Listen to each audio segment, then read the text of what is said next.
Hello chers élèves, voyons maintenant deux autres propriétés des parallélogrammes qui sont liées aux angles du parallélogramme. Alors si un quadrilatère est un parallélogramme, alors ses angles opposés ont la même mesure. Alors je vais vous donner un exemple ici, vous voyez l'angle D et l'angle F, ce sont des angles opposés et ils ont la même mesure. Alors sur une autre figure ça se verra peut-être mieux, alors je vais d'abord enlever les mesures dont on n'a pas besoin. Et regardez cet angle qui est ici, avec l'angle opposé, qui est là en I. Si vous regardez leur mesure à ces deux angles, c'est exactement la même chose en fait. Donc les deux angles opposés sont de la même mesure. Et puis on peut voir la même chose avec les deux autres angles. L'angle en H et puis l'angle en J.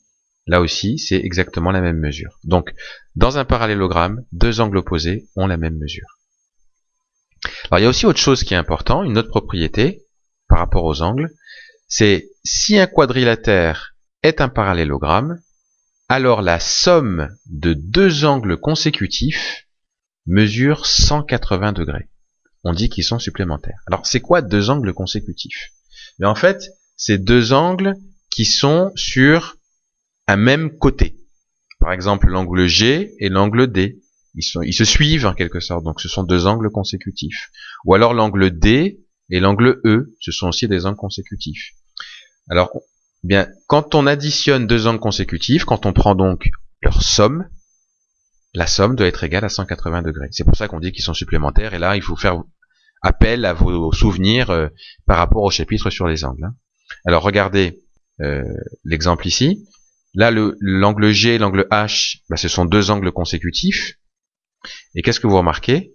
Eh bien, si vous faites le calcul, on additionne cet angle-là, 116,45, plus celui-ci, 63,55, eh bien, on va obtenir 180 degrés. On obtiendrait exactement la même chose si on faisait cet angle-là, l'angle H, plus l'angle I. On obtiendrait aussi 180 degrés. On obtiendrait la même chose aussi si on faisait l'angle I, plus l'angle J, qui sont aussi des angles consécutifs. Ça, leur mesure, leur somme, la somme des mesures ferait aussi 180 degrés, etc., etc. Donc, propriété, deux angles consécutifs dans un parallélogramme, mais ils sont supplémentaires. Autrement dit, leur somme vaut 180 degrés.